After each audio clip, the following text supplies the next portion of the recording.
क्या आपको पता है वर्ल्ड के सबसे बिजीएस्ट और लार्जेस्ट रेलवे नेटवर्क कौन से देश में है? क्या आपको पता है कि इंडियन रेलवेज में सबसे बड़ा इनोवेशन क्या हो रहा है? क्या आपको पता है कि इंडिया का ऐसा कौन सा रेलवे स्टेशन है जहां एंट्री के लिए आपको टिकट नहीं, आपको पासपोर्ट और वीजा चाहिए? हाय, मैं हूं हलक, थोड़ा अलग और बहुत ज्यादा क्यूरियस। और आज ब्रेक इट डाउन विद हलक में बात करते हैं इंडियन रेलवेज के शुरुआत की, फिर कुछ fun facts and figures, scams और कुछ जबरदस्त कहानियां जो आपने कभी नहीं सुनी होगी। तो चलो बात करते हैं।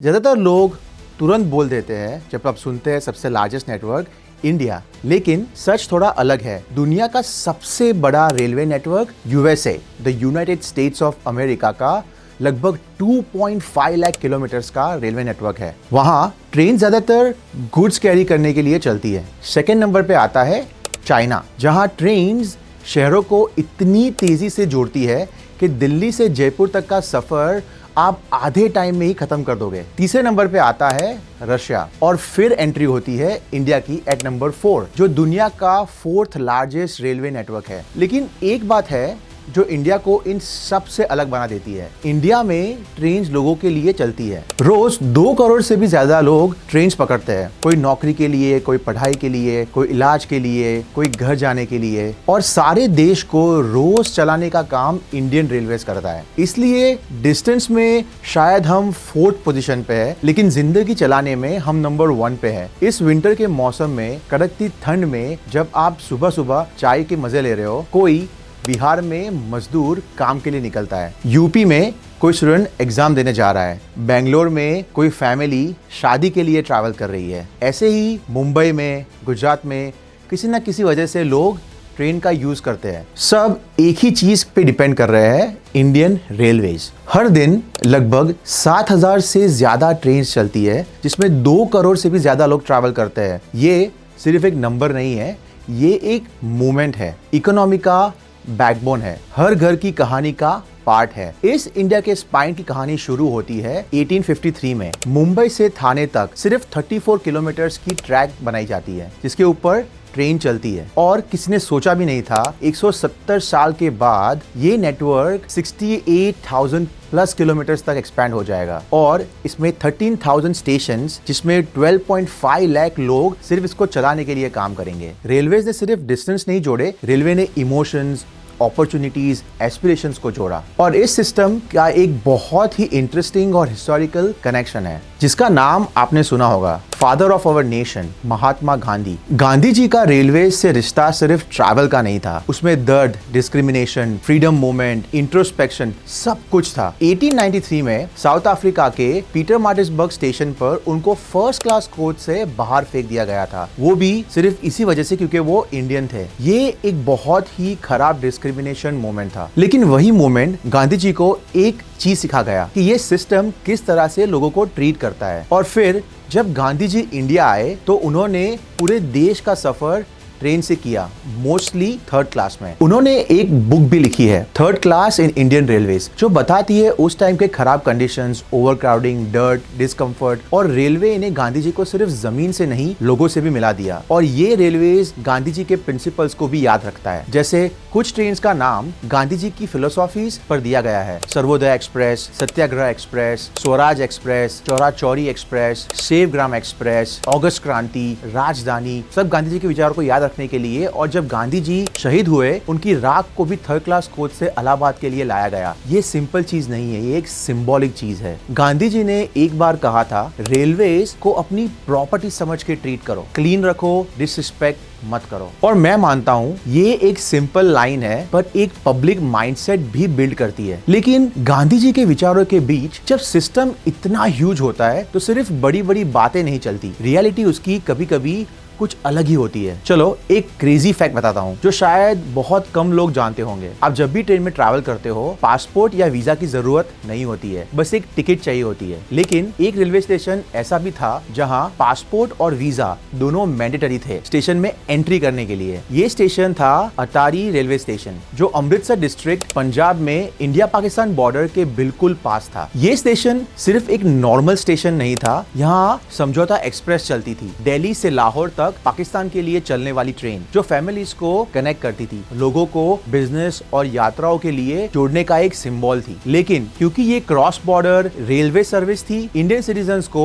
वहां पासपोर्ट और वैलिड पाकिस्तान वीजा लेकर ही एंट्री मिलती थी। 2019 में आर्टिकल 370 के रिवोकेशन के बाद समझौता एक्सप्रेस सर्विस सस्पेंड की गई। अब रियलिटी का दूसरा पार्ट है फ्रॉड्स, करप्शंस। उसमें सबसे ज्यादा केस जो इंडियन रेलवेज में आते हैं वो IRCTC होटल स्कैम का केस, और इसमें एक नाम सबसे ज्यादा डिस्कशन में रहा, लालू प्रसाद यादव, जो एक टाइम पर रेलवे मिनिस्टर थे। एलिगेशन ये थी कि IRCTC को 2 होटल्स, एक रांची में और एक पुरी में, उसमें जो कॉन्ट्रैक्ट्स बनते हैं वो गलत तरीके से दिए गए थे। इस केस में उनके नाम के साथ रबड़ी देवी, तेजस्वी यादव का भी नाम मेंशन हुआ है। CBI ने चार्जशीट फाइल की। दिल्ली हाई कोर्ट ने कहा ट्रायल चलना चाहिए, और ये एक रिमाइंडर था कि जब पब्लिक सिस्टम में पावर और पैसा मिल जाता है तो अकाउंटेबिलिटी मांगना जरूरी हो जाता है। जब हम लॉजिस्टिक और गुड्स करियर की बात करते हैं तो बहुत सारी कंपनीज ने माल को गलत कैटेगरी में डिक्लेयर करके रेलवेज को नुकसान पहुंचाया, GST और फ्रेट चार्जेस को छुपाया, और ईडी ने फिर ट्रेस किया तो पता चला 16 करोड़ के इलीगल गेन्स थे, और फिर 2.67 crore worth of properties attach की गई। ये सिर्फ फाइनेंशियल नुकसान नहीं था, ये ट्रस्ट और रेगुलेशन का लेसन भी था। ये इंडियन रेलवेज में सबसे बड़ा स्कैम कहा जाता है, और एक बिल्कुल अलग तरह की थोड़ी फनी और थोड़ी इंस्पिरेशन स्टोरी भी है। एक आदमी ने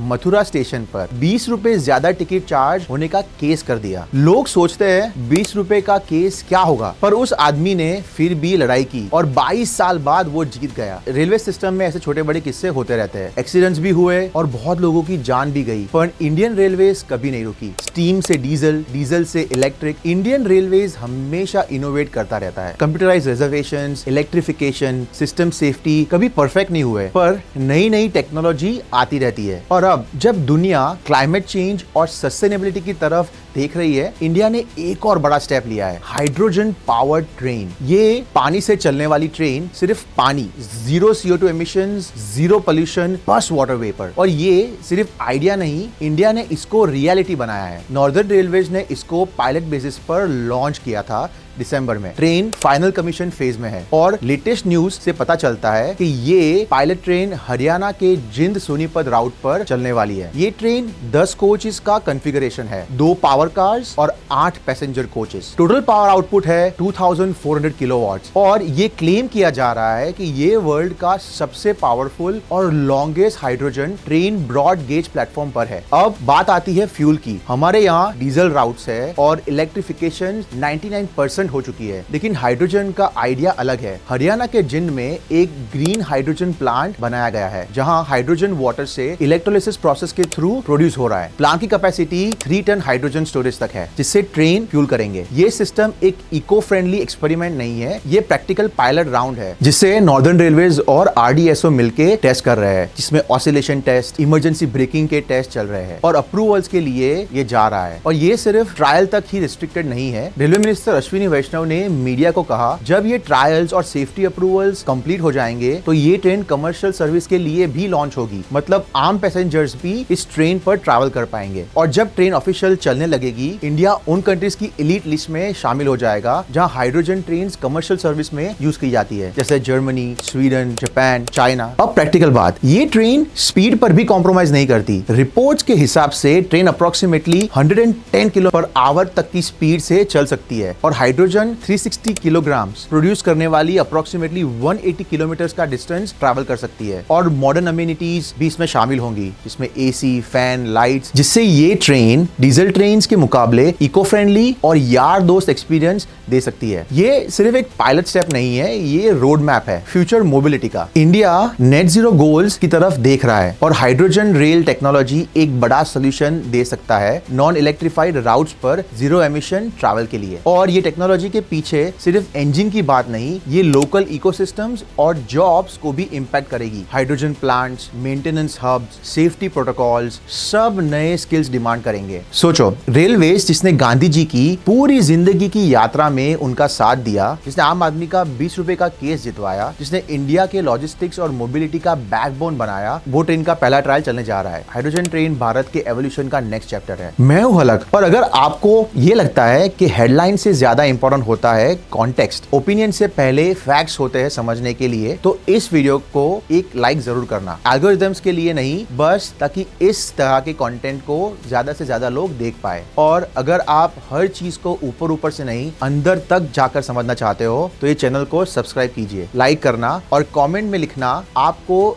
आज के टॉपिक का कौन सा पार्ट सबसे इंटरेस्टिंग लगा। हिस्ट्री, स्कैम्स, गांधी और ट्रेन्स, या फिर हाइड्रोजन पावर्ड फ्यूचर। क्योंकि ब्रेकडाउन तब तक कंप्लीट नहीं होता जब तक कि कन्वर्सेशन दो तरफा ना हो। मैं हूं अलग, थोड़ा अलग और बहुत ही ज्यादा क्यूरियस। मैं मिलता हूं आपको नेक्स्ट ब्रेकडाउन में।